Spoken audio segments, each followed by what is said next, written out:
O tema de hoje é a loucura dos Gálatas. Obrigado, Bispo Fortes, pela sua cooperação, meu amigo. O irmão é uma pessoa muito importante, muito maravilhosa nesta visão da graça. E eu me sinto muito privilegiado de tê-lo como amigo pessoal e cooperador. Gálatas 3, 1 a 9 diz assim: ó Gálatas insensatos, quem vos fascinou a vós outros, ante cujos olhos foi Jesus Cristo exposto como crucificado? Quero apenas saber isso de vós. Recebestes o Espírito pelas obras da lei ou pela pregação da fé? Sois assim insensatos, que tendo começado no Espírito, estejais agora vos aperfeiçoando na carne. Terá sido em vão que tantas coisas sofrestes? Se na verdade foram em vão. Aquele, pois, que vos concede o Espírito e que opera milagres entre vós, porventura o faz pelas obras da lei ou pela pregação da fé? É o caso de Abraão, que creu em Deus e isso lhe foi imputado por justiça. Sabei, pois, que os da fé é que são filhos de Abraão. Ora, tendo a Escritura previsto que Deus justificaria pela fé os gentios, pré-anunciou o Evangelho a Abraão. Interessante. Pré-anunciou o Evangelho da graça a Abraão. Em ti serão abençoados todos os povos, de modo que os da fé são abençoados, graças a Deus, com o crente Abraão. Olha, ame esta palavra. Você sabe que ela é como mel para os salvos. Para os perdidos não, traz azia. Mas para o salvo é como mel. E nós vamos receber essa palavra com alegria, desejosos mesmo que Deus nos fale. Eu quero que Deus me fale a mim esta manhã. Eu preciso que Deus me fale. Eu não quero ser o pregador de uma espada com um gume. Eu quero ser a espada de dois gumes, para lá e para cá. Então vamos ouvir o Espírito? Está preparado? Vamos lá.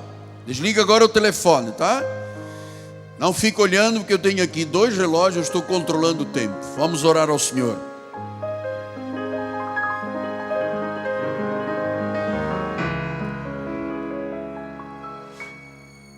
Senhor Jesus Cristo, Deus único, Deus verdadeiro, Deus sobre tudo e sobre todos. Maravilhoso és tu, Pai, conselheiro, Deus forte, Pai da eternidade, príncipe da paz. Senhor, nesta hora a igreja se aquieta em torno de uma mesa espiritual. Vamos servir o pão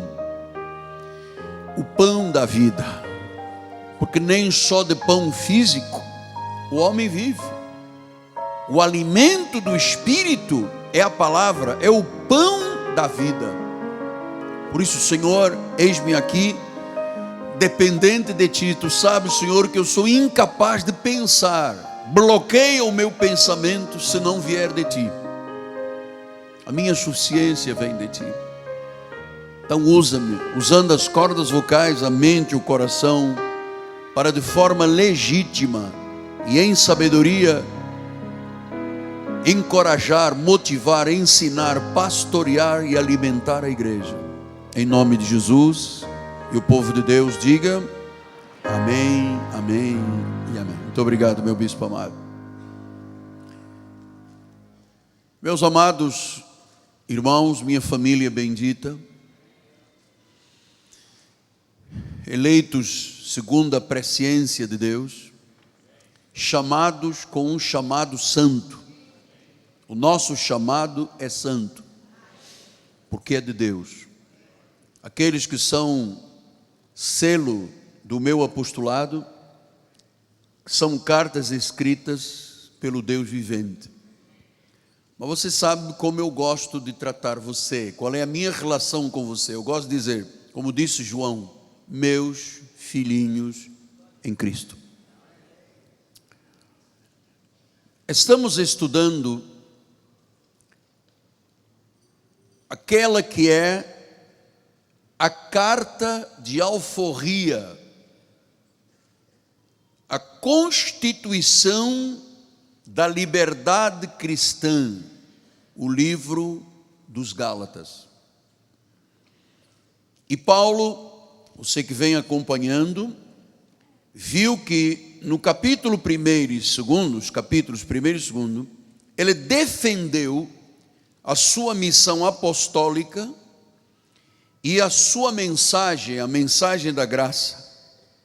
E ele disse aos Gálatas que o que ele pregava tinha vindo de Deus, não era uma mensagem dos homens. Ele disse, o evangelho que eu prego, que eu anuncio, eu não o recebi de homem algum, eu o recebi de Jesus. Então nós estamos perante a verdade insufismável, indiscutível, que as 14 epístolas de Paulo são o único evangelho legítimo e verdadeiro para a igreja gentílica. Então Paulo vem ensinando a igreja dos Gálatas, que ele fundara, e agora ele vem com a autoridade apostólica e profética e diz à igreja, Gálatas, vocês, a igreja se tornou uma igreja infiel,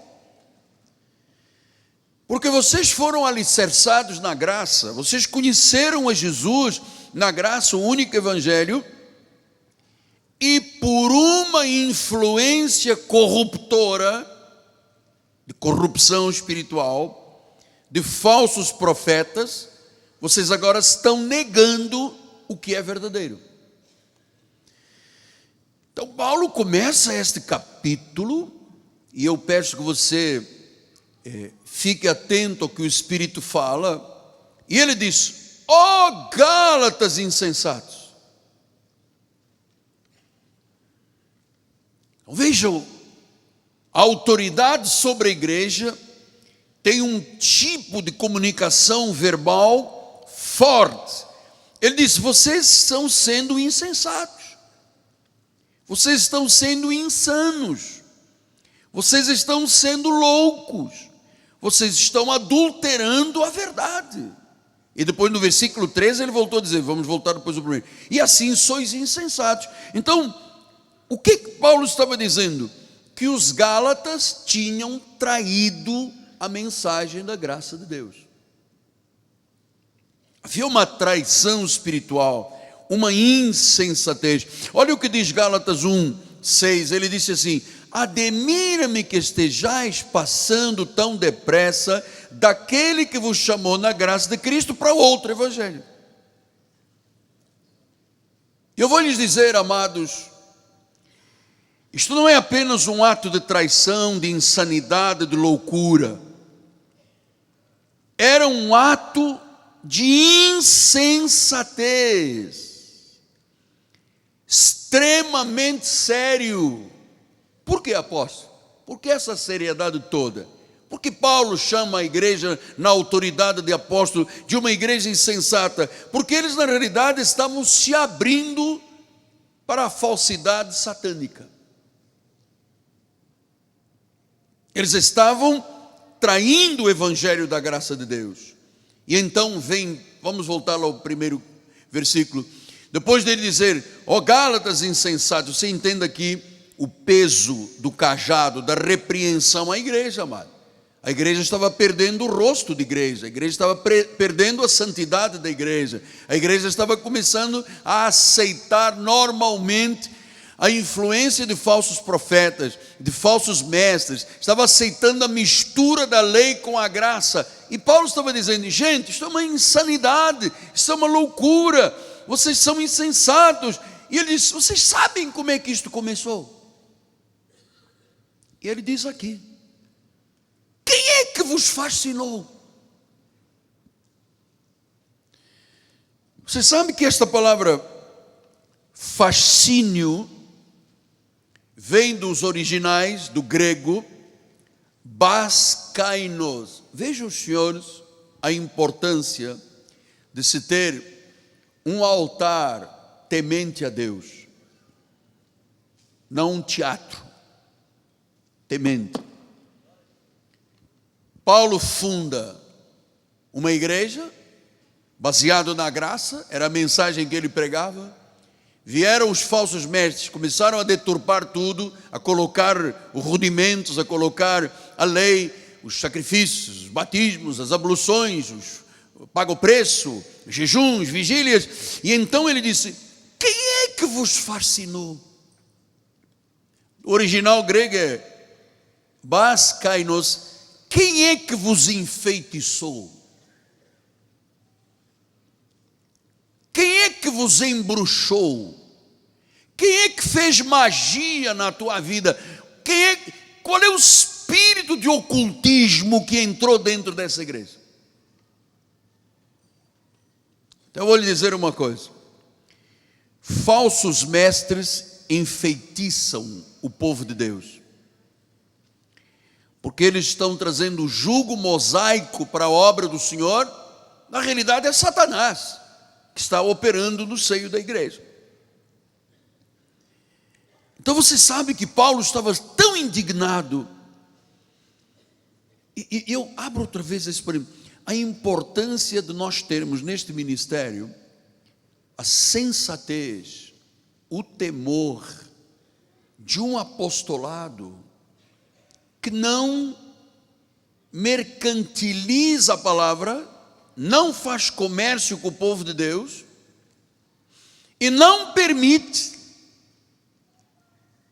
que falsidade chegue a este altar.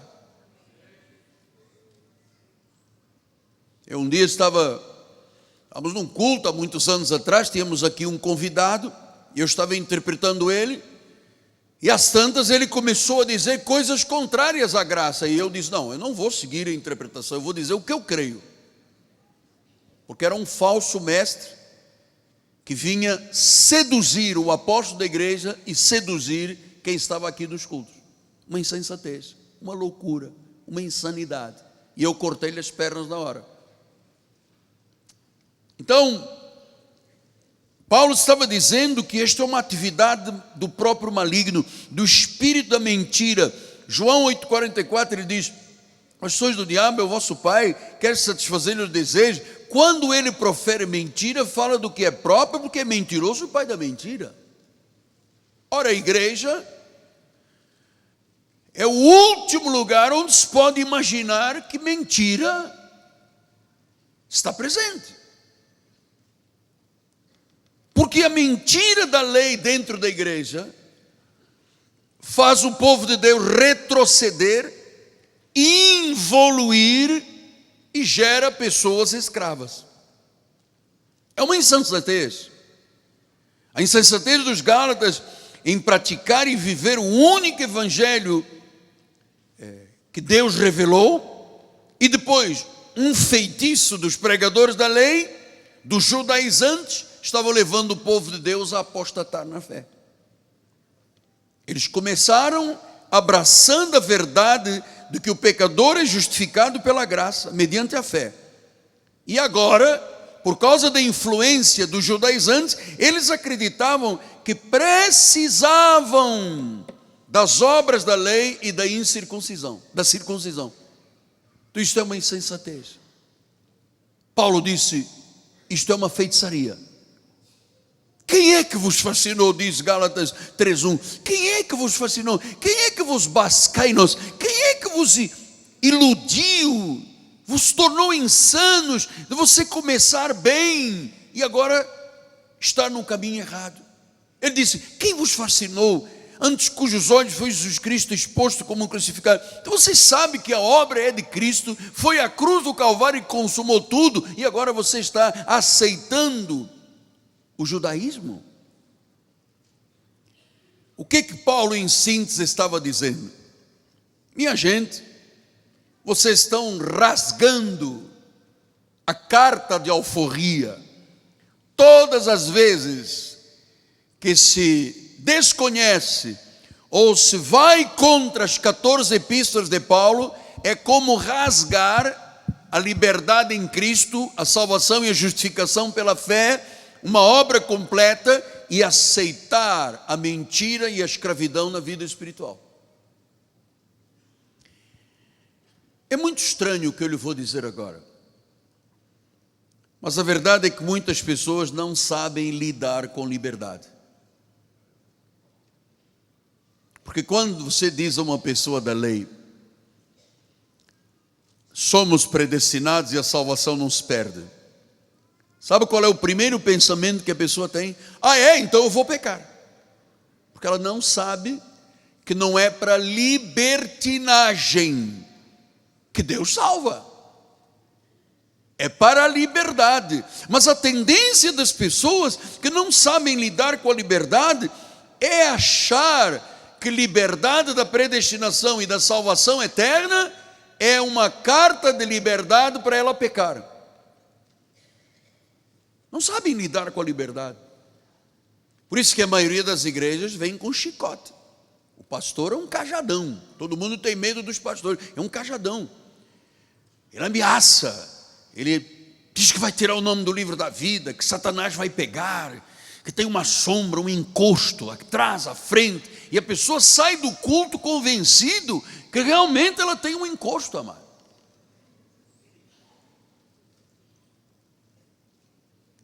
Por quê? Porque as pessoas não sabem lidar com liberdade. Até isso na democracia. As pessoas acham que liberdade é começar a quebrar rua, quebrar banco, quebrar tudo, dar tiro, porque não sabem lidar com a liberdade. Liberdade exige maturidade. Liberdade exige responsabilidade. Liberdade exige crescimento. Amado, sem a liberdade que Cristo trouxe, nós seríamos amarrados às amarras da ignorância.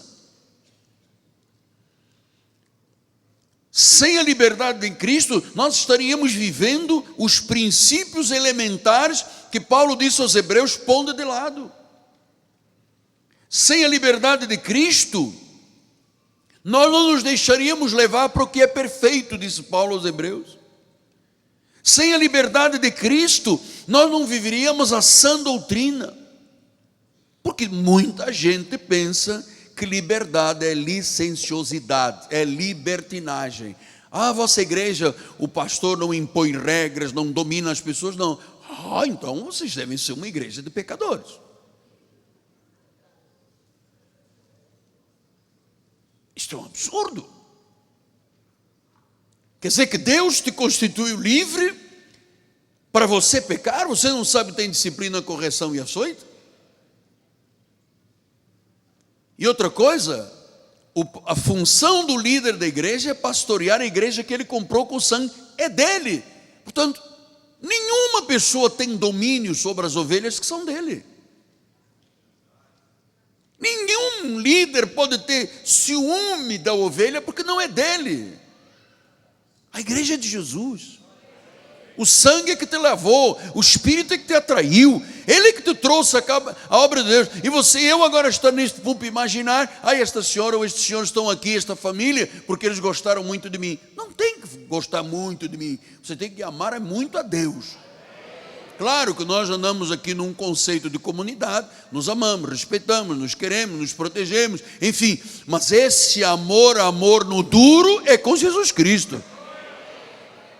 Essa reverência é com Jesus Cristo, amado. Então, Paulo estava dizendo à igreja, vocês são insanos, alguém vos enfeitiçou, porque agora vocês querem completar a obra de Jesus com a lei. Achando que é o batismo nas águas, achando que é o jejum, achando que é a vigília, achando que é o monte, achando que é o sacrifício, achando que é o sal, o óleo, o pagar o preço. E quando você começa nesse exercício judaizante, Cristo está longe. Paulo disse: profana o sangue da aliança, ultraja o Espírito da graça, nega o sacrifício de Cristo. Amados, Deus me livre dessa atuação de tentar substituir a obra completa por uma atitude carnal de jejum, de vigília, ou de sábado, ou de luas, ou de festa, comidas, bebidas, cabelos. Deus me livre. A Bíblia diz: o justo vive por fé. Então, nós não temos que completar a obra que está completa. Isso é uma insensatez. É uma insensatez. Nós temos que entender que somos obra e resultado da obra de Cristo. Nós passamos da morte para a vida. Nós não passamos da morte para a vida para voltar para a morte. Está se entendendo? Eu não passei da morte para a vida imaginando que eu posso voltar para a morte espiritual. Somos de um evangelho único da graça de Deus.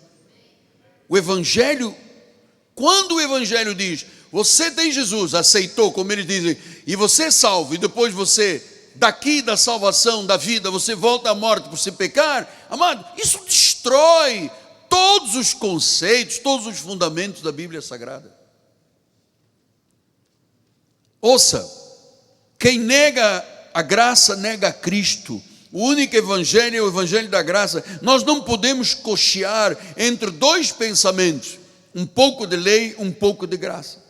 Lei é sedução, lei é engodo, lei é servidão. A graça não, a graça é libertadora. Você vê como é que nós convivemos aqui, um monte de gente, somos 15 mil membros. Aqui todo mundo tem paz.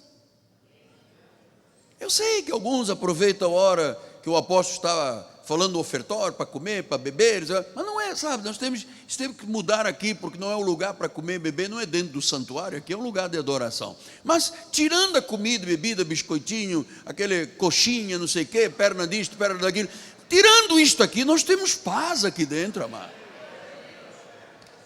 Temos paz aqui dentro, sabemos conviver com a liberdade. Então, esta posição que contradiz o evangelho legítimo. Oi, todo mundo está falando e está comendo aí, é?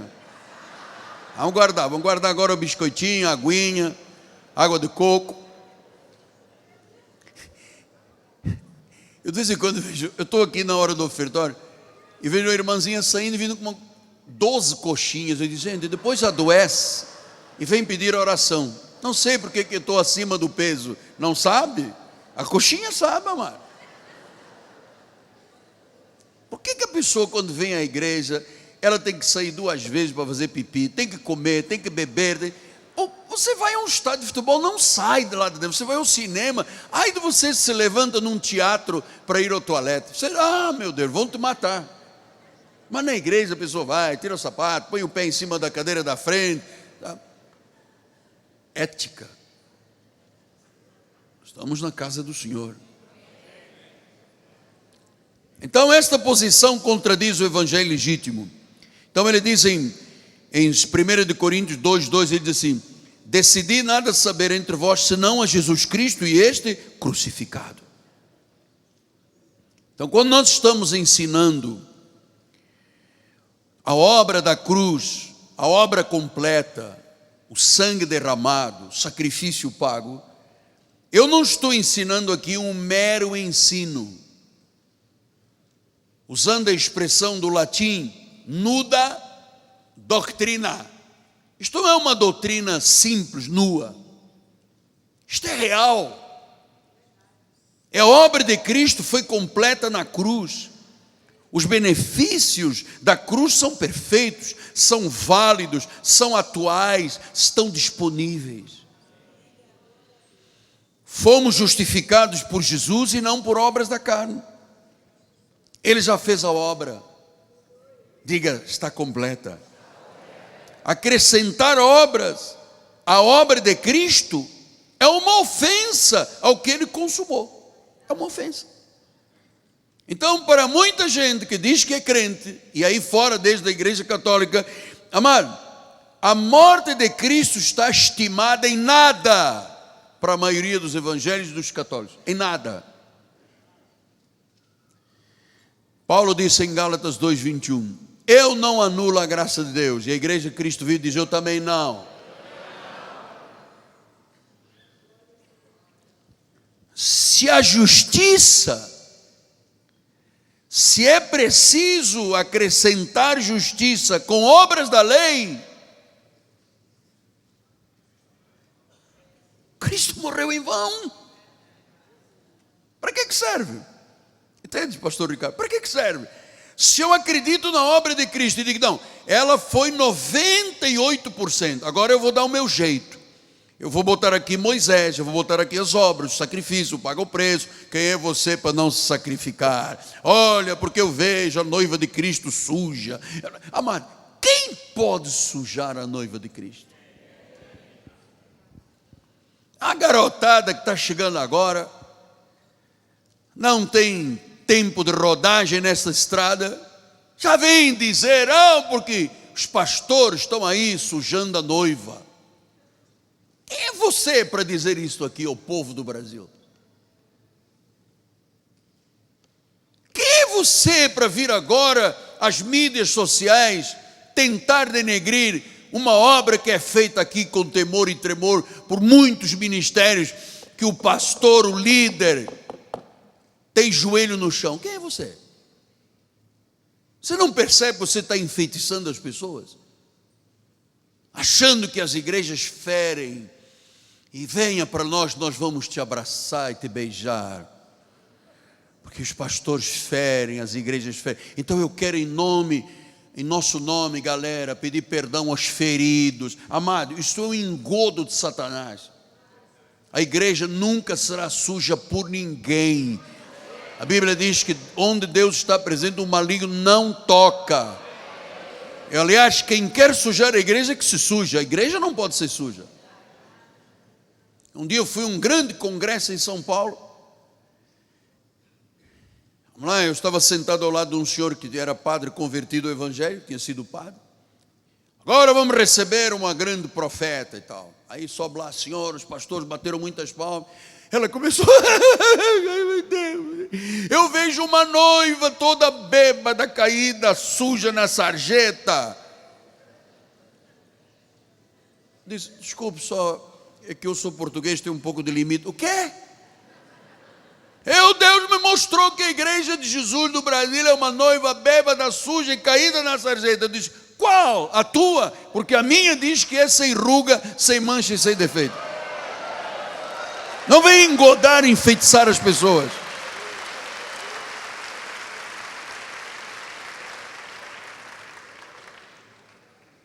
Você vê como é que se engoda as pessoas, como é que se enfeitiça? Amado, igreja é o corpo poderoso de Cristo nesta terra. Não estou a falar de paredes, estás a ver? Não estou a falar de paredes, estou a falar de pessoas, eclésia, tiradas do mundo, das trevas, da ira, da morte, trazidas para a luz, trazidas para a vida, para a graça de Deus, pelo sacrifício completo de Jesus. Então a morte de Cristo não pode ser estimada em nada.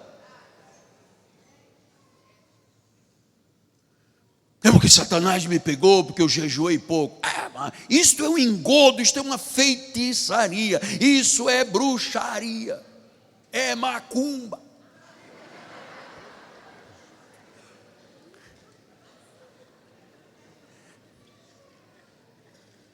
Então qual foi o argumento de Paulo, desta experiência que ele teve, deste embate com os Gálatas? Ele disse depois, eu quero apenas saber isto de vós, igreja. Você recebeu o Espírito pelas obras da lei ou pela pregação da fé? Então nós já sabemos que o Espírito se manifesta com a pregação da fé. Eu ouço, o Espírito vem, me encoraja, me faz acreditar, me faz confessar. Então, isto não é pelas obras da lei, não é pelo jejum, não é pelo sacrifício, não é pelo pago preço, é pela pregação da fé, só fé. Não é pregação da fé e depois um pouco de teatro na fé, ou com uma unçãozinha na fé, ou com óleozinho na fé, ou com um salzinho grosso, ou sal chinês, ou sal do Himalaia, ou sal do Rio das Ostras. Não, não tem sal de nada, amado. A obra de Jesus é completa. Sim, mas o sal chinês diminui a glicose. Jesus diminui a tua glicose, meu amado.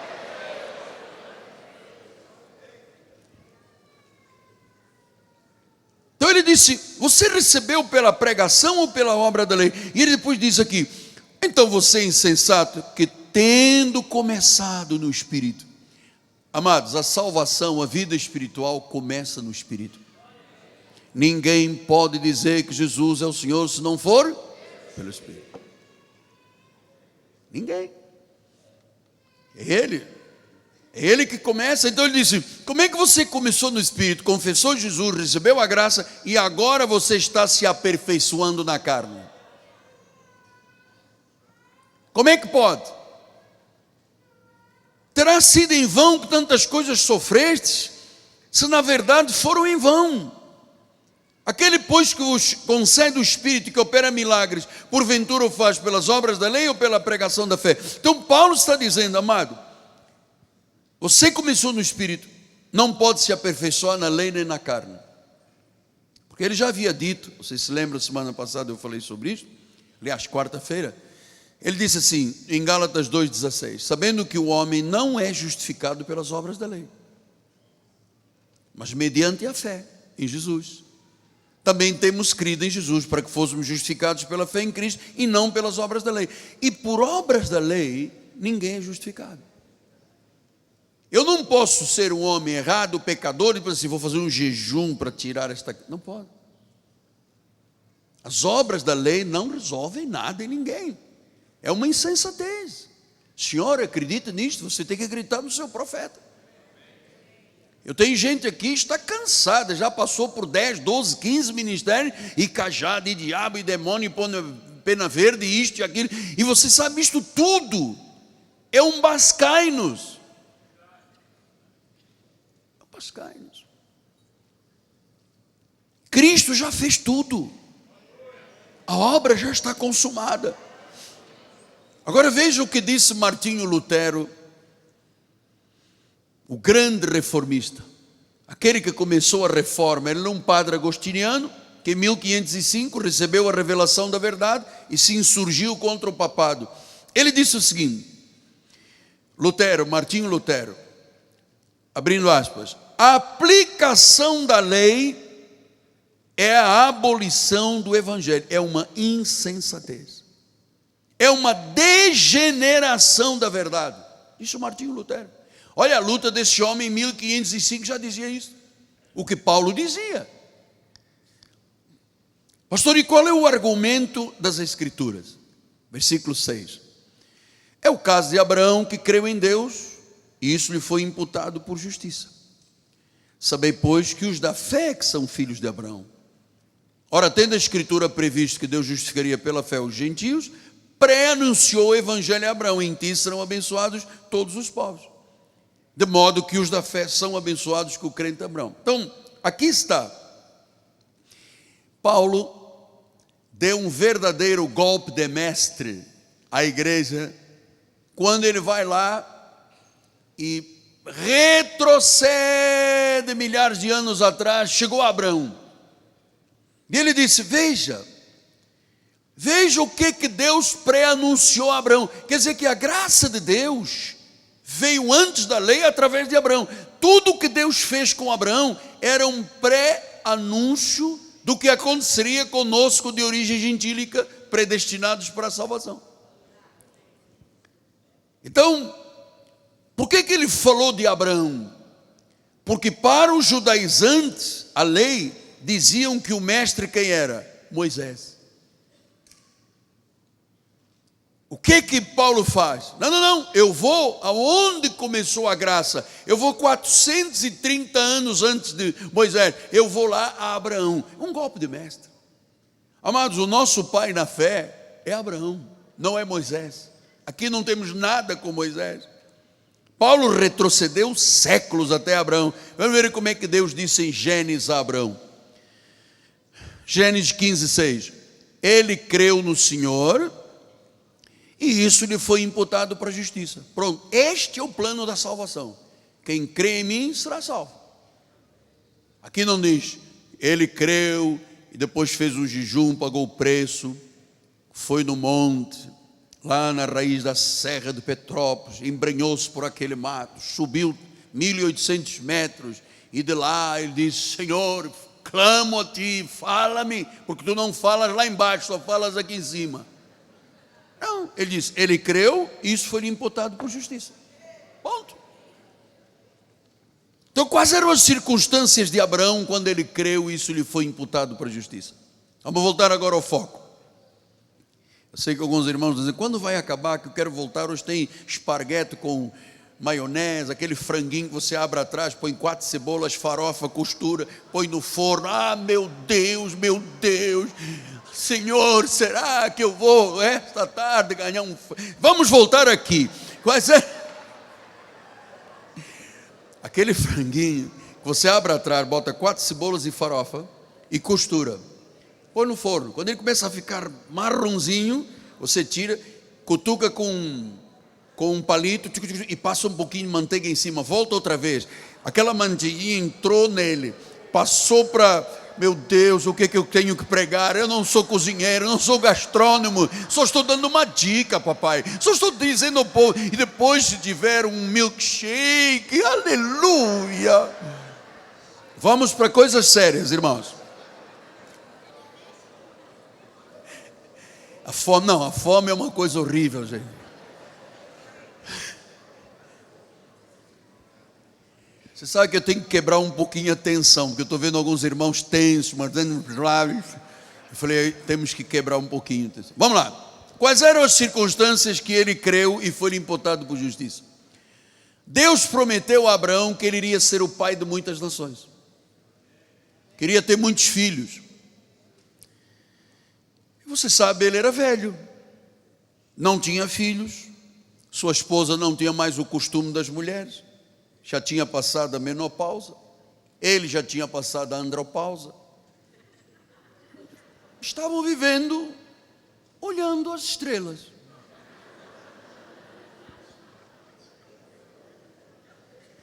Diz que Abraão olhava a Sara, e Sara dizia, está me tirando ou quê? Aí Sara respondia, você está velho, você está acabado. Você só fica vendo novela das 8. E Deus disse, você vai ser pai. Você vai ter um filho que vai ser semente para uma posteridade. 75 anos. A senhora já era idosa. Passa um ano, passa 2, passa 3. E diz que Abraão creu. Ouça, olha para o altar agora. Deixa eu te falar uma coisa. Não importa o que os teus olhos vejam, não importa a tua idade, não importa a circunstância da tua família, se você crer, isso vai ser imputado por justiça. Por que ele creu desta forma? Porque apesar da improbabilidade do ponto de vista humano, de um homem que tinha passado a andropausa, da mulher que passou a menopausa, improbabilidade, não era possível ter um filho, mas Abraão disse, se Deus diz, eu creio. E eu vou lhe dizer uma coisa, este é o segredo que tem que dominar a nossa vida. Está na Bíblia, eu creio. Deus diz, vai acontecer. Passou 1 ano, 2, 3, 4, 5, 25, ele estava com 100 anos. E um dia Sara acordou. Ela foi na frente do espelho.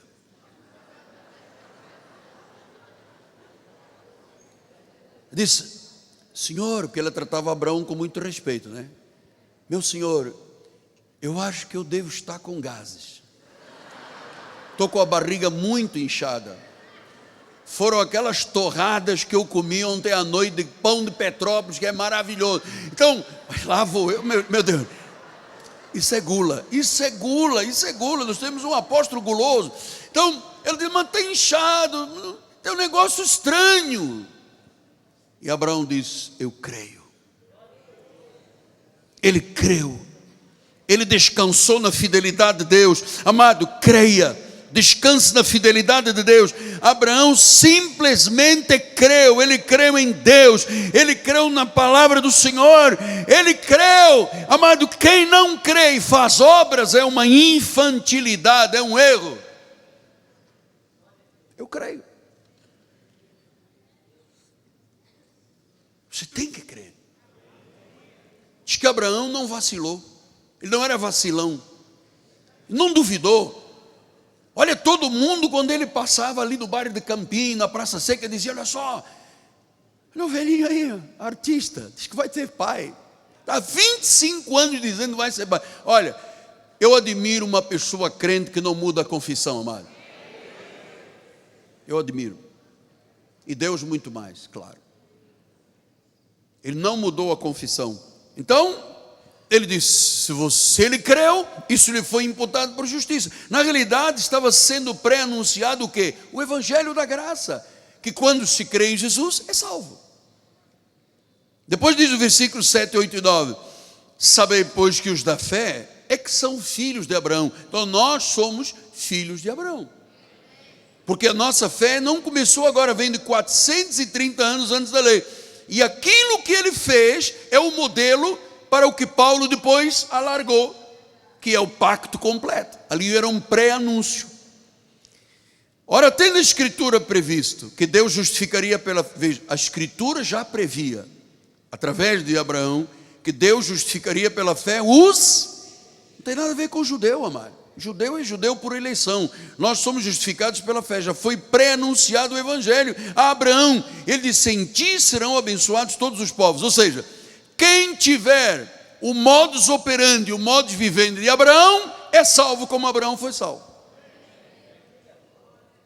E Abraão, você não vê Abraão jejuando 7 dias, no Mendanha. Pastor, eu gosto de ir ao Mendanha, que é onde tem mais mosquito.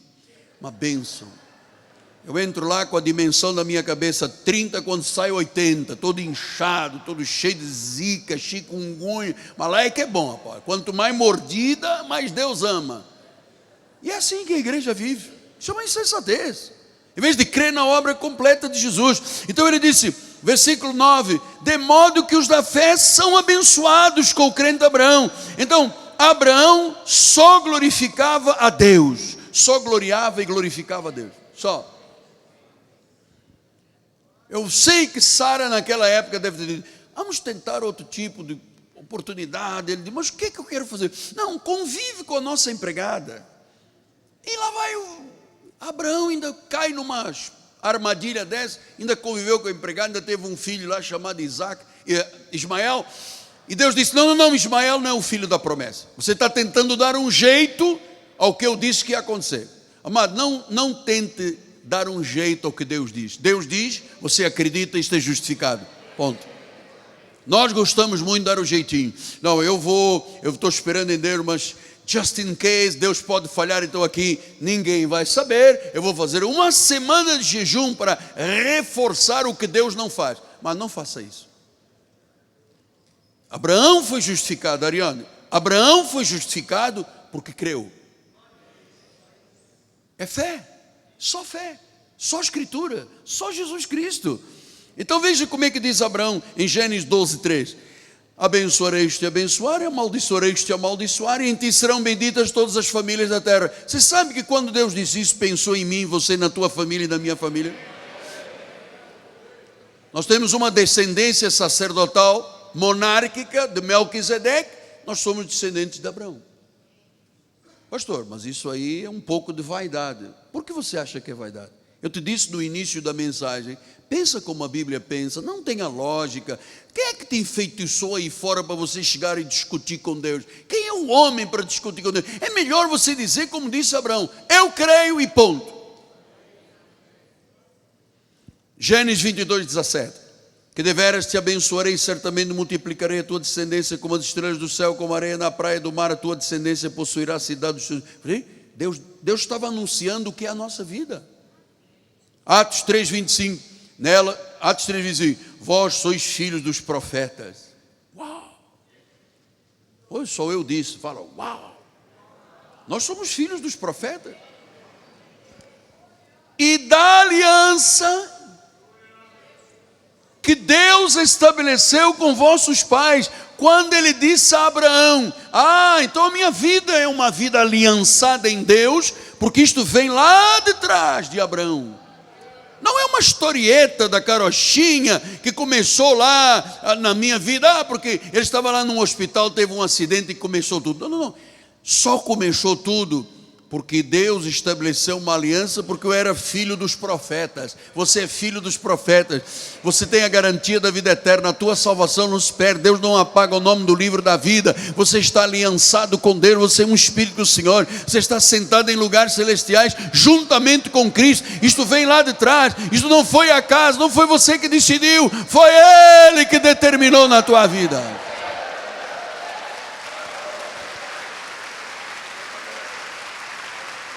É isto que dá segurança espiritual, amado. Esta aliança que Deus estabeleceu com vossos pais, quando Ele disse a Abraão, na tua descendência serão abençoados. Então, eu não posso dizer Deus te abençoe. Você já é abençoado. Você é da linhagem de Melquisedeque. Você é descendente de Abraão, amado. Diga glória a Deus. Olha o irmão do lado e diga glória a Deus. Maravilhoso. Aí vem neguinho e diz, não, isto tudo que Abraão creu, isto tudo que Jesus fez, se não acender uma vela de 7 dias, isto não trabalha. Bispo está lembrando que Paulo disse a Roma, tem zelo, porque eu acredito que o indivíduo que vai para a Mendanha e leva 719 mordidas de mosquito, tem que ser uma pessoa que ama a Deus, mas não tem conhecimento. Está entendendo? Ele tem zelo, ele tem amor, mas ele não tem entendimento. E Oséias, o profeta, disse isso. Coronel Alves, ele disse, o meu povo tem sido destruído porque lhe falta o quê? Conhecimento. Está a ver o que é importante este ministério? Está vendo por que o mundo luta contra mim? O mundo inteiro luta contra mim desde 1989. Eu estou muito triste porque ele não ama nem o filho. Você não ama o meu filho? Eu sou um pai apaixonado pelos filhos. Se meu filho quis seguir a sua vida, quem sou eu para amarrar a boca do boi enquanto debulha? Agora eu não amo os meus filhos, meu sangue saíram de dentro de mim. Alguém ama mais filho do que eu? Você ama da tua forma, eu amo da minha forma. Jamais eu deixaria de amar um filho, amado. Vem com essa história de que nem o filho ele ama. Está a impressão o quê? Que eu sou o quê? Uma múmia paralítica?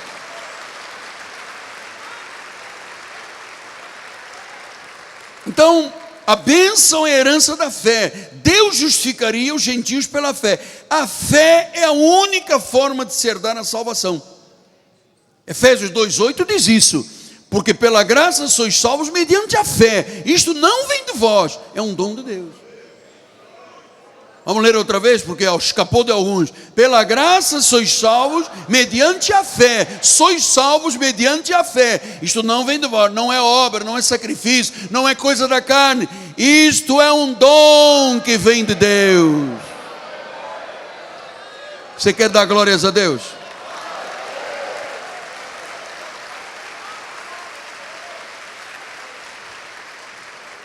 Então, meus amados, ouçam. Ninguém pode minar a infalibilidade da Bíblia. A maioria dos ministérios nem usa a Bíblia. Sexta-feira, sabe quando eu ouço esta palavra sexta-feira, eu me arrepio todo, cara. O pastor vai vestido de branco. Eu vou fazer um descarrego em vocês. Senhora que tem encosto, vem aqui. Olha, que encosto que você tem? Porque o senhor não conhece a minha sogra, é um encosto. Esse é outro problema, mas não, deixa a tua sogra em paz. Essa coisa de minar as pessoas com feitiçaria, com bascainos, faz as pessoas acreditarem em Deus, depois colocam Deus para escanteio em Jesus e começam nas obras. É isto que Deus está condenando através de Paulo, é uma insensatez. Os Gálatas abandonaram as verdades. A sua progenie espiritual era qual? Fé. A progenie espiritual da nossa vida é a fé. Só fé. A fé é suficiente. Os falsos mestres diziam, não, é fé, mas tem que ter obras da lei. Todas as vezes, eu estou dizendo isso na autoridade de Jesus apostólico que Ele me concedeu, todas as vezes que se acrescenta alguma coisa da lei, é feitiçaria. Contradiz o sacrifício do nosso Senhor Jesus Cristo, amado. Contradiz. Então o que é o Evangelho, apóstolo? Eu tenho 5 minutos. É o Cristo crucificado. São as obras consumadas na cruz. É o Cristo que ressuscitou, que está vivo. Que Paulo disse, ele foi publicamente exposto na cruz. Vocês não viram o que Cristo fez, disse Paulo. Então ele se expôs publicamente na cruz, para você agora começar a fazer obras, dizendo que aquele sacrifício é nada. Amados, é o elemento existencial da pregação desta igreja. A salvação veio pela morte da cruz e pela ressurreição de Jesus. Ele nos tornou justos, Ele colocou seu Espírito em nós. Pastor, e o que o Evangelho exige então de nós? Já que o senhor aqui não tem sal, não tem óleo, não tem não sei o que, não tem mentira, não tem enganos aqui, não tem esse sistema de embruxar as pessoas, o que o senhor quer que eu faça? Creias. O Evangelho exige que eu creia, crer. Ele é o Senhor, Ele é o Salvador, a obra de Deus está completa. É apenas fé, é apenas crer. Amado, Moisés não trata da vida eterna, Moisés tratou de promessas terrenas. Jesus não, Ele é o mediador. As suas promessas são para a eternidade. Elas têm o sim e têm o amém. Então significa que quando nós descansarmos das nossas obras, nós não vamos ficar aí nos cemitérios, amado. Ali vai ficar uma casa vazia, o pó, que vira pó. A Bíblia diz que o seio de Abraão, nós seremos levados pelos anjos ao seio de Abraão. Olha, nestes anos todos do ministério, 40 anos, você pode imaginar, dezenas de pessoas passaram e que descansaram e partiram. Todos os funerais, todos, não houve um de exceção. Não havia uma família dizendo, temos dúvidas do que vai acontecer com esta pessoa. Todos disseram, eu creio que esta pessoa, mulher, marido, filho, neto, enfim, avó, está no seio de Abraão. Isso chama o quê? Convicção, confiança, certeza. Eu tenho uma última palavra. Isto não é um adendo à mensagem, porque às vezes a pessoa diz, tudo bem, eu creio nisso, é verdade, é pela fé, sou justificado, ninguém pode acrescentar nada às obras de Cristo, já tudo foi consumado, mas eu não vejo Deus agir na minha vida. Está sabendo? Muita gente diz, não vejo Deus agir. Eu queria deixar um pensamento que eu trouxe ontem por inspiração da minha filha, Bispa Ana Carolina, que foi na minha casa e disse, pai, olha o que Deus me falou do Salmo 15, que às vezes a pessoa está na igreja e não se apercebe que o seu comportamento não está adequado às coisas que Deus determinou. E eu queria terminar com este pensamento. Quem, Senhor, habitará no teu tabernáculo? Quem é que pode realmente dizer: eu sou crente no duro, sou salvo, regenerado, estou na casa do Pai por uma determinação soberana de Deus? Quem é que pode morar no teu monte, santo monte? E agora você vai ver qual é a diferença entre o justo e o injusto, o que serve e o que não serve. Quando é que o sol da justiça brilha? Porque não é só dizer eu creio, depois vem a prática da Bíblia. Por isso é que eu acho que muita gente aí fora anda fazendo teatro pensando que é crente e não é crente. Isto exige, tem regras determinadas por Deus. E o Senhor diz: quem é que realmente é a igreja? Quem é que pode morar na tua casa? Quem é que pode morar no teu santo monte? E ele começa aqui a dar um detalhe muito importante. Olha só: o que vive com integridade. Quer dizer que se eu viver uma vida sem integridade, amado, os americanos dizem: this is waste of time. Isso é perda de tempo. Pastor, mas eu tenho algumas dificuldades. Peça a Deus para trabalhar, porque eu pedi a Deus para trabalhar estas áreas da minha vida. Não pense que eu cheguei à obra de Deus com o coração íntegro. Eu cheguei como todo mundo chega, aos trancos e barrancos, católico, me benzendo, rezando a Ave Maria, rezando o rosário. Eu não tinha nenhuma integridade com Deus. Então, você quer morar na casa do Pai? Você é crente mesmo? Então, viver com integridade, praticar a justiça, de coração falar a verdade,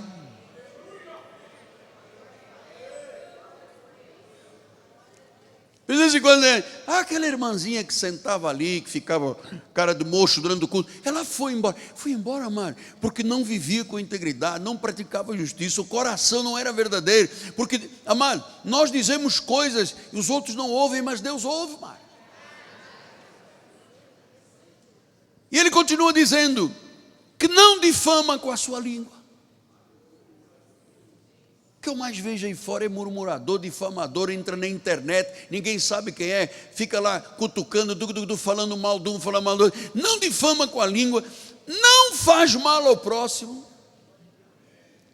não lança injúria contra o vizinho. Agora vem a regra áurea. Ele diz: tem por desprezível ao réprobo. O que isso quer dizer, apóstolo? Que quando Deus disser que é réprobo, é reprovado, você tem que desprezar. Então vem a sociedade agora, diz: não, a igreja tem que evangelizar o LGBT e ficamos lá no meio. Amado, Deus odeia o homossexualismo. Ele destruiu 2 cidades, Sodoma e Gomorra, por causa do... Não venha me dizer a mim que a igreja agora tem que se adaptar e tem que aceitar e que nós temos que nos modernizar e vamos ficar tudo aqui no escuro com uma luz de boate para nós ficarmos aqui dizendo que coisa boa, abraça um, abraça outro. Amado, isto não é igreja. Quando Deus diz: você tem que desprezar o réprobo, o que é reprovado por ele não pode ser aceito por você. Quem é amigo de Deus é inimigo do mundo. Quem é amigo do mundo é inimigo de Deus. E eu vejo agora a igreja de Jesus ultimamente, amado, é um show. O sacrossanto, o rosto de igreja, o temor da igreja, a música sacrossanta, agora tem pagode, agora tem sambinha, agora tem não sei o quê, agora tem modernismo, agora tem, mas não tem Deus.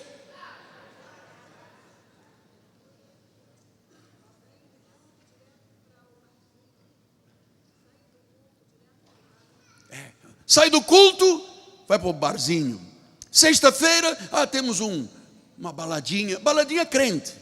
Então a gente só bebe um pouquinho misturado, um vodkazinho com Coca-Cola, ninguém sabe, aquela garrafa PET grande, a gente põe encher uma garrafa de vodka, enche com 2 de Coca-Cola. Quem quer beber Coca-Cola, diga amém, aleluia. O irmão vai lá e bebe e diz: oh, glória a Deus, Deus é maravilhoso, vodka com Coca-Cola, rum com não sei o quê, é uma bênção. Chega no domingo e diz: glórias, glórias, glórias, e Deus diz: paciência. Eu te tirei do mundo, eu te tirei das garras de Satanás, eu te tirei da morte, para agora você vir para dentro da minha igreja dançar sambinha, dançar pagode, crer que as faltas de virtudes do mundo estejam dentro da igreja. Amado, pode me chamar de quadrado, eu quero ser aprovado por Deus no dia final, amado. Eu não quero que quando subir, o Senhor vai olhar para mim e vai dizer: servo infiel, você fez teatro na igreja. Eu quero ouvir o Senhor dizer: servo bom, fiel. Foste fiel, foste fiel. Então, meu amado, diz que o que Deus diz que é reprovado. Não aprove o que Deus diz que é reprovado. E eu vejo aí agora crentes que dizem: não, mas eu sou comunista, socialista. Amado, não pode, porque todo viés comunista e socialista é contra Deus, contra a família, contra a Bíblia. Como é que a pessoa pode? Não, mas nós temos que respeitar os vieses das ideologias. E elas nos respeitam, por acaso? Então nós ficamos quietos, nós não somos de guerra, somos de paz, nós não vamos ali para a rua para tirar pedra a ninguém. Agora, nós não aceitamos o que Deus não aceita. Vem o indivíduo, rala, trabalha, separa 20 pauzinhos por mês, compra o seu telefone. Aí vai no ponto de ônibus, chega uma pessoa, mete-lhe uma arma, leva o telefone. Se alguém vem e dá uma cabeçada em quem roubou o telefone: olha os direitos humanos, não pode, coitadinho, ele é vítima da sociedade. E eu que ralei a vida toda para comprar meu telefone, sou vítima de quem? O que Deus reprova, eu não posso aceitar. O que Deus reprova, eu não posso aceitar. E hoje em dia nós temos visto a igreja ceder, abrir, ceder. Pastor, o senhor é muito intransigente. Amado, nós estamos aqui cultuando ao Deus vivo, amado. Paulo disse: não te conformes com este mundo, cara. Eu não posso me conformar. Sim, mas nós não temos que mostrar o nosso amor.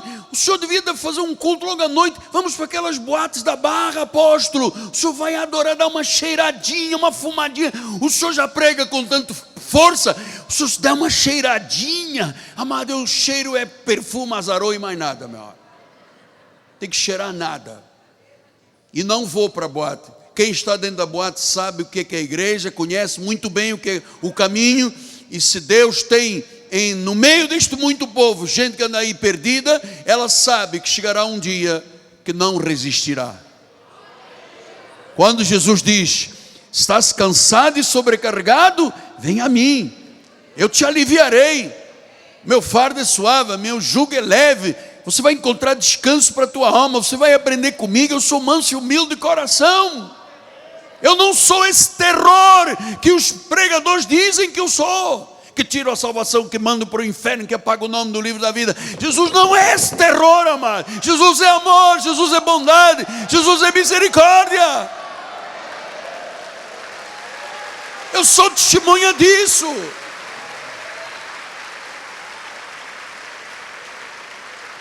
Então tem muitos lugares aí espalhando o terror da lei. Apagou o nome do livro da vida. Oh, pecadores, vão para o inferno. Eis que eu fui ao inferno, estava cheio de crentes. Não pode, não pode. It's not the truth. Não pode.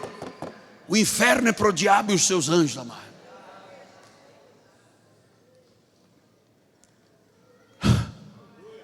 Eu tenho que desprezar o rap. Eu tenho que honrar os que temem ao Senhor.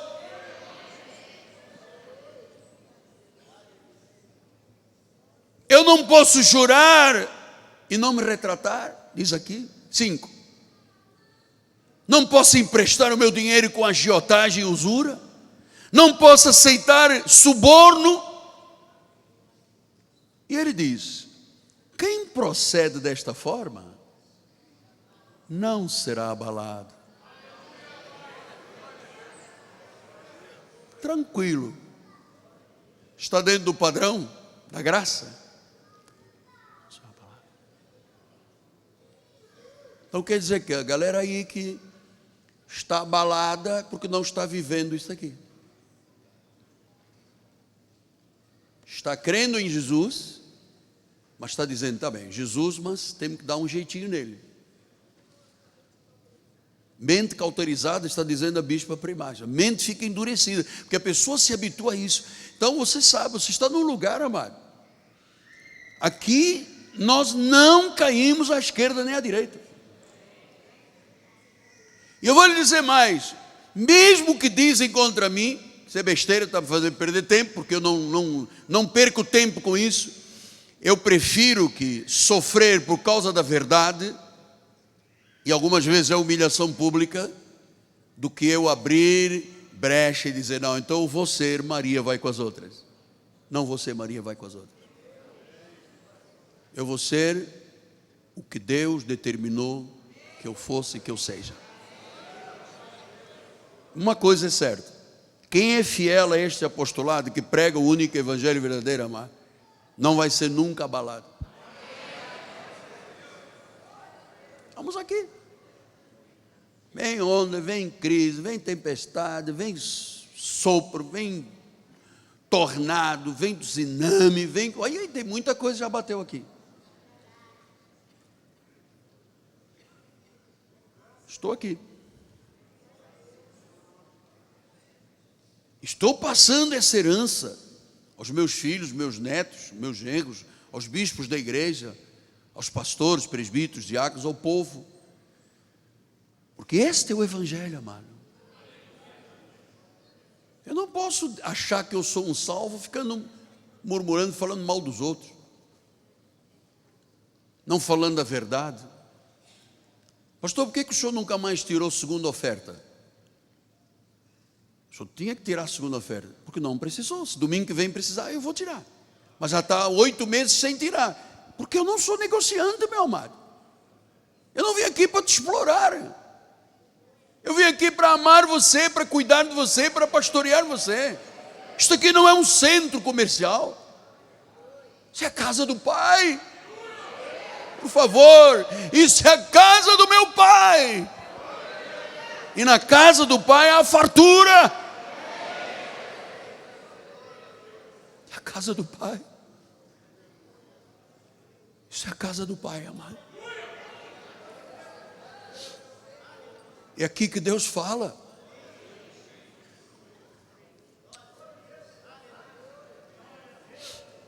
É aqui que Deus fala.